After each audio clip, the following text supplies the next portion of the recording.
Good evening. I'm George Herbig, Chief Forecaster here with Weather Now, Kentucky, and we do have a severe stretch ahead of us that we wanted to go live here with you tonight and talk with you a little bit about. Not a whole lot of details tonight, but we'll kind of touch base on where we're at, what we're expecting at this point, especially on Friday. Saturday's a bit more up in the air because what happens on Friday will sort of determine a little bit what happens on Saturday. So we'll take this one day at a time here. Just kind of, again, show you where we're at now and then kind of come back to this later on down the road here.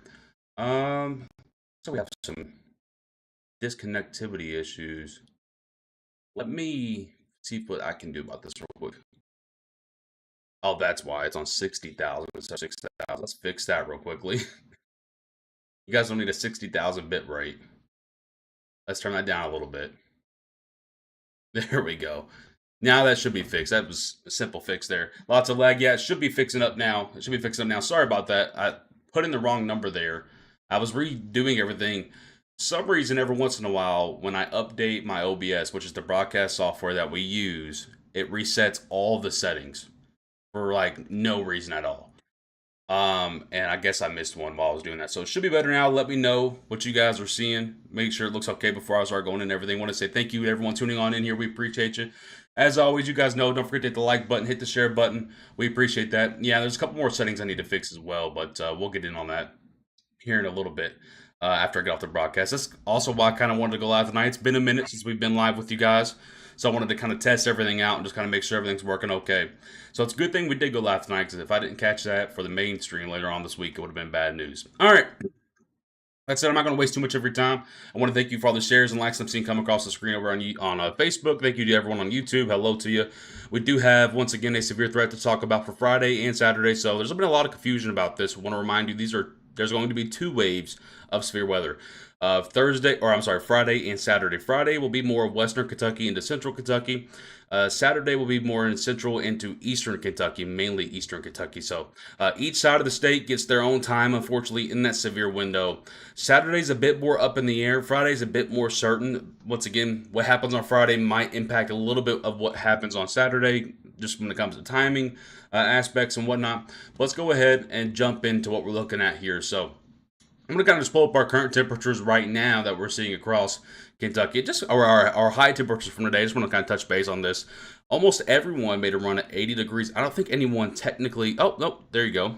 Owsley County out in Booneville, Kentucky made it up to 80 plus in this far northeastern portion of the state toward Ashland. Out there, for those folks in Louisa, Kentucky, made it all the way up into the 80s as well. And of course, this kind of sets the stage for what's to come later this week. All this warm air, as we came off of, I know it's kind of harder to remember now, but as we came off of colder air a couple weeks back, you get those pattern changes to occur. These types of things happen. So before I go into the actual model data, I want to show you model data and all that, of course, as well.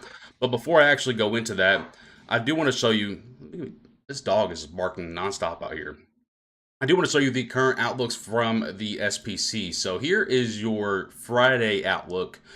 There is an argument to be made, and I think this will occur, that you will see a level 4 out of 5, which of course is the second to highest one that you can have for far western Kentucky, places like Paducah to Murray to Mayfield to Cadiz to Princeton, out toward Fulton County. I think you'll see a level 4 out of 5 risk eventually at some point inevitably issued for Friday for there. And I'll talk to you about why on that here in just a second.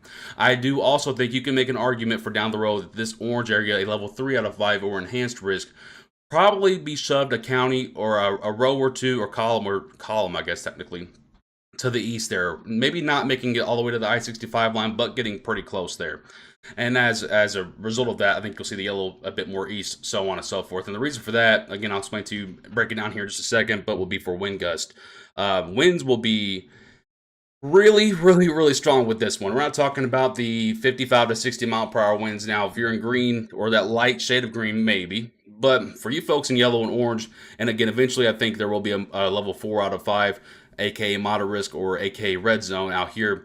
70 to maybe even 80 to maybe even 85 mile per hour winds are on the table. And that is, almost tornado level winds just without a tornado actually occurring. So the really, really, really, really, really strong wind gusts with this one. Okay, on Friday, I do want to show you this real quickly as well. And a lot of you are seeing this, so I want to just kind of address this real quickly. This is, since we're on day 3, starting tomorrow, we'll actually get a tornado map, a hail map, wind maps, so on and so forth. But at day 3, you only get 2 maps. You get a general outlook, and then you get this outlook, which is kind of the same thing. So it kind of feels redundant, but it basically it's the same map. So your orange area, there is a hatched area here. That is a greater than or 10% equal greater than or equal to 10% probability of significant severe weather. What they mean by significant severe weather is the type of severe weather that causes damage to environments, threatens everyday life, so on and so forth. That's the actual description of significant severe weather. So there's a difference. So there's regular severe weather, significant severe weather, and then potentially dangerous severe weather, which is kind of similar to significant, but you got all of those different terms.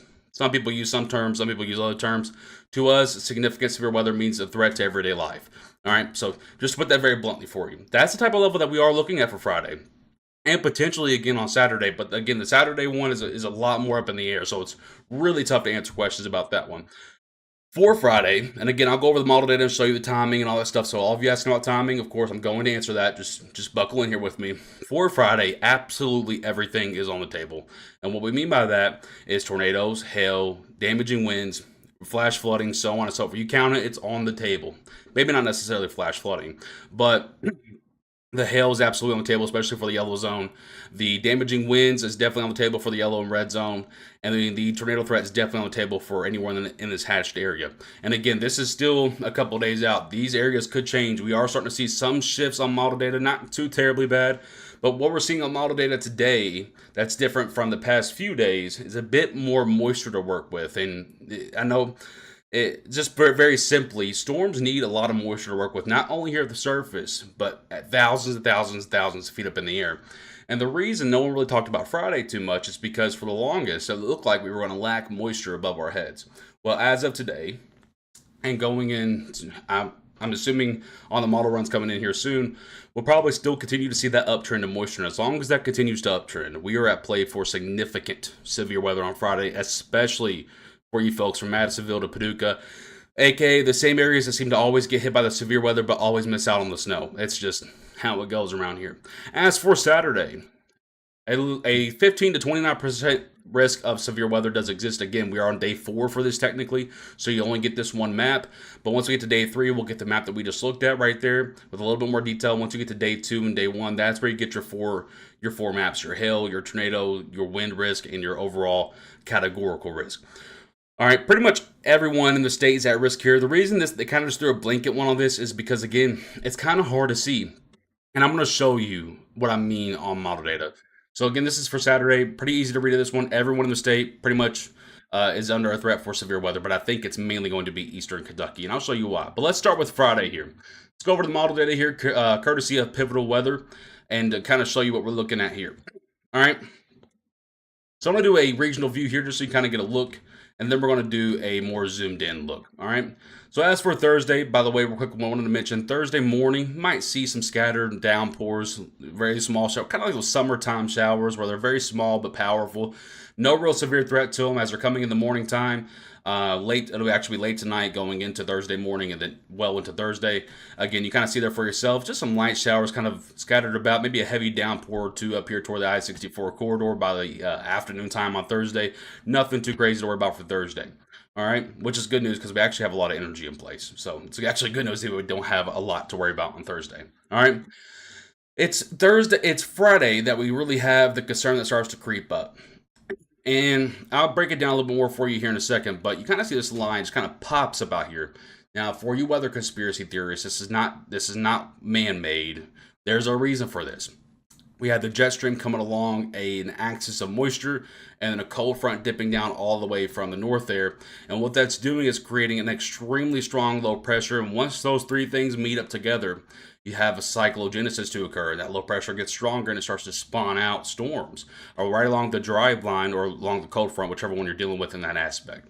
All right, so this is valid for Friday night going into Saturday morning. Doesn't look like too much, but what I want you to pay attention to, it's something that I kind of made a nerdy post on earlier today. You have this main line here, and this is a very significant line. This doesn't look like much, but when you get those thin lines and they make these backward C's like this, guys, where it's kind of like a backward C shape to it, it is almost always 98% severe. I mean, it is almost always severe. Now, what type of severe weather you're dealing with depends on what type of storm mode you're dealing with. So that's the big question right now. If you didn't know, there's several different types of storm modes you can deal with. All right, and what we'll be dealing with most likely on Saturday, Friday going into Saturday is a quasi-linear convective system. What that big fancy mumbo jumbo name means, mainly a windbag event. But the only exception to that is the NAM3K model here. Now, this is the only short-range model that's able to see the start of this storm. It doesn't see it the whole way because it's a little bit too far out. This model only goes out 60 hours, as you can see there in your top left. It's trying to tell us, if you can look at this carefully, that some cells, even though it doesn't look perfect, it doesn't look beautiful, it doesn't look like a Bob Ross, kind of like up here where it's nice clean colors, you know that's severe just by looking at it. Down here, if you were just looking at this lazily, you wouldn't be able to catch this. But what it's trying to show here is your line, and then in front of that line is trying to show cells pop up going south to north. So I'm going to play this back again, and I want you to watch. As these cells kind of pop up here in far western Kentucky, they're trying to go south to north as this line is moving west to east. What that tells us is that those cells eventually are going to run into the main line and they're going to merge. When they do merge, tornadogenesis can occur. And what tornadogenesis is the rapid formation of an intense updraft occurring that can produce a tornado. All right, and that's what the NAM3K is kind of screaming at us here. Now, again, I want to point out that this is the only model that can see the start of this storm. So we really can't bank on that occurring just yet. However, when we go to the long-range models, it kind of supports this as well. So that's why the confidence out in western Kentucky is pretty moderate to maybe even high for a severe weather event Friday night going into Saturday. So I want to put this in a local view real quickly and just kind of show you the timestamps. Remember, this cannot see the entire storm, so it's going to stop at some point. Advances for us is Friday afternoons around 7 to 8 p.m. Eastern time. You can see nothing going on. So for those of you that were asking about plans Friday evening, most of your plans will be fine. All right. It's Friday late around 10 p.m. to 11 p.m. Eastern time that those cells might jump up out in western Kentucky. Now, this can vary a little bit. Again, this is a couple of days out, so it could be a couple of hours faster or a couple of hours slower. What we're actually rooting for is something that we don't usually root for in Kentucky. We want these storms to come in faster. The reason for that is the longer that these storms take to get to western Kentucky, the faster that the lower level jet, several thousand feet above our heads, can get more positioned into Kentucky, and that spreads the severe threat, not from just western Kentucky, but to now include central Kentucky. So usually we want storms to come at the nighttime, right? Usually weaker, less energy to work with, so on and so forth. But what we're wanting to actually occur is these storms to come earlier to avoid meeting up with the best mixing of ingredients. I know that can get very confusing there, but as of now, it looks to be coming right on time, which is about 11 p.m. Eastern time to midnight time frame. It enters western Kentucky.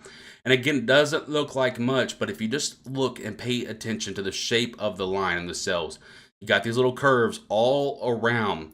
Those are pretty classic look for supercells. And those are going to be supercells that are going to be embedded within a line of storms. So not only are you going to have brief, significant wind gusts of 70 to 80, maybe even higher mile per hour there, but you're going to have the opportunity, once again, for tornadogenesis to occur, which is, again, the rapid formation of tornado-like structures. All right? And when that occurs, it can produce, obviously, tornadic activity. And with the amount of wind energy that we have in place and what we call helicity in place, those tornadoes could be quite strong. Now, again, I cannot guarantee you or give you a certain percentage of a level of a tornado occurring, but I cannot rule out a significant tornado possibly occurring out in western Kentucky late Friday going into Saturday morning. I just cannot do it.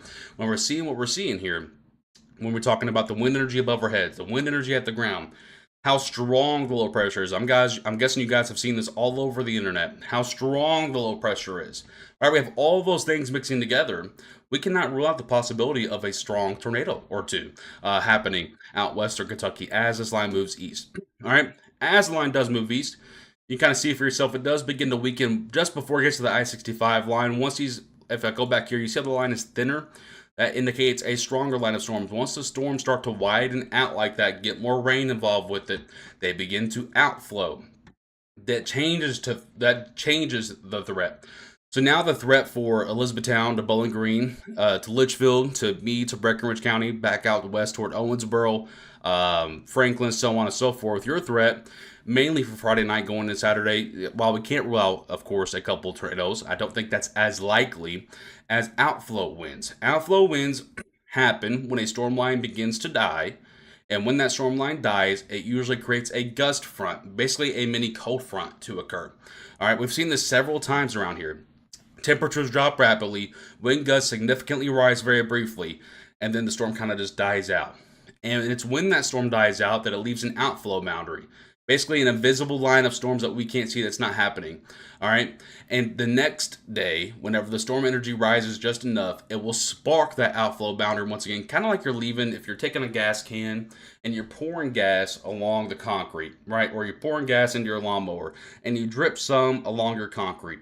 Well, all it takes is one match to get that gas to light on the concrete. And that's what will happen on Saturday. So all we need is one little match to light the things up on Saturday, because the outflow boundary, or the gas, is just remaining in the upper atmosphere that we can't really see. All right, what I kind of want to do now is pull out to a longer range model. This is not going to be higher resolution like the other model that we saw, but it can see the entire event. So this is Saturday, once again, or a Friday night going into Saturday. Has that line dying, kind of as I told you, around the I-65 line there. So for those of you that are in Lexington, Somerset, Pikeville, and you're asking about Friday going into Saturday, you're fine. The line is going to almost assuredly die before it reaches you. All right, you might see some rain occur, maybe a few gusts of winds, but absolutely nothing like what Central and Western Kentucky is going to see, especially Western Kentucky. On Saturday, another line of storms tries to kick in by Saturday afternoon and evening. The big question here is exactly how does this look? But since this is only on global and long range and medium range models, we don't know exactly how this is going to look. So if this is one big blob of rain, well, we're mostly going to be fine, right? Because we know that when it rains a lot, we really can't get the severe weather to kick in. Now, if this is what it's trying to indicate, is if you kind of look at the brighter colors here, now if this is two distinct lines with just some clouds in between, well, then we have a slight problem. This back line will try to be more severe, all right? So again, it just depends on what Saturday might look like. Again, it's kind of up in the air. We have to wait until we get a little bit closer. I know that's what nobody wants to hear, but the God's honest truth is that we just have to wait until we get closer to Saturday to see what it looks like. And how long does the storms on Friday morning or Friday night going into Saturday morning, how long do those stick around here with us? That's a big question as well. If they linger around and linger around and linger around, well, now all of a sudden the warm air that we're supposed to see on Saturday can't quite make it up to Kentucky efficiently enough to support severe weather. But if it kind of kicks out of here sooner, then we have more time window or a longer time window, I should say, for warm air to move up into Kentucky and support severe weather. So big question marks for Saturday. I will say there is great potential there. The greatest potential, in my opinion, is going to be Middle Tennessee to Middle Alabama to Georgia to Mississippi, so on and so forth. Can that make it up to us in Central and Eastern Kentucky? It absolutely can. But it's going to be a big question mark on if we get clouds in the way or rain in the way, or even if you get rain down in Middle Tennessee. Like, for example, let's say it doesn't rain here in Kentucky, but it rains in Middle Tennessee. Well, then it's going to block all of that Gulf moisture and that warm air from getting up to Kentucky. So, again, you have a lot of question marks at play for Saturday. But Friday is the greatest day of concern for me at the moment.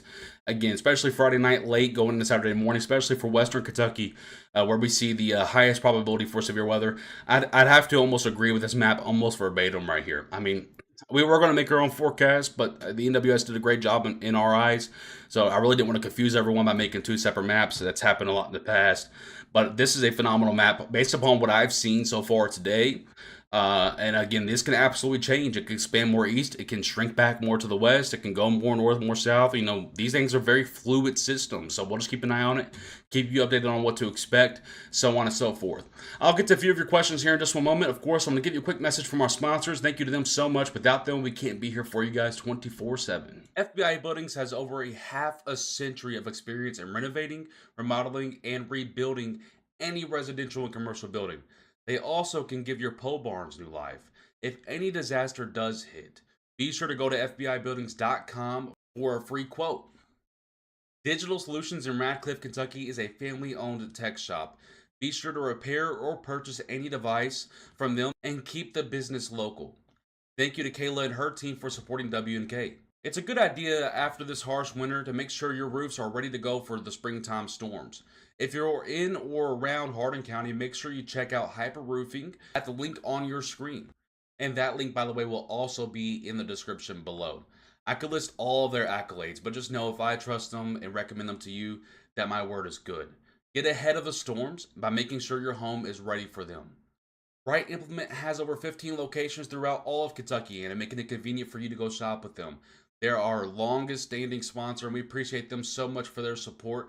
They have so many things from outdoor apparel to outdoor vehicles to things to help you on your farm. A Right Implement, such a phenomenal company and someone that you really want to support in Kentucky. Thank you so much to Right Implement and to all of our sponsors. We appreciate. All right. Thank you again to our sponsors. We appreciate them. But of course, without them, we're not able to be here for you guys 24/7. Of course, we ask that you guys consider supporting them since they support us. Again, thank you to all those folks. So I'm not going to get into super specifics on every single body's county here because, again, what I've said the last 20 minutes is very true. It's a bit too early to get into very, very specifics county by county. I can just tell you that by looking at this map and looking at all the model data that we've seen the last few days, Western Kentucky is absolutely at play to see all modes of severe weather. And then as you go east, it drops off. I don't think this is going to be a tornado outbreak, Haley. No, again, that term is very much saved for when you see. I mean, we're talking about more than a dozen. You're talking about several tornadoes. You guys, I don't know what's been going on in the weather world lately, but everyone's throwing the outbreak term around way too loosely. Way too loosely. No. Do I think this has its own respect for significant severe weather? Absolutely. Do I think it's going to be a significant outbreak? No. I mean, again, that's a once in a decade type of thing. So that's not usually something we see very often around here. Now, can it be down there in Mississippi, Alabama, Georgia? Absolutely. I think they're looking at one of the more historic setups down there in the southern portions of the United States. Absolutely. Do I believe that I will see Bowling Green area get included within that moderate risk along Western Kentucky? I do not. I do think that you could probably end up in on the line of slight and enhanced, but I don't think the moderate risk research is over there. No, I don't see any reason to believe that. How is the Henderson area going to look? Again, I'm going to kind of avoid specific cities. I can just tell you that you are in that red zone. You need to be paying attention very closely to forecast information all the way through the event.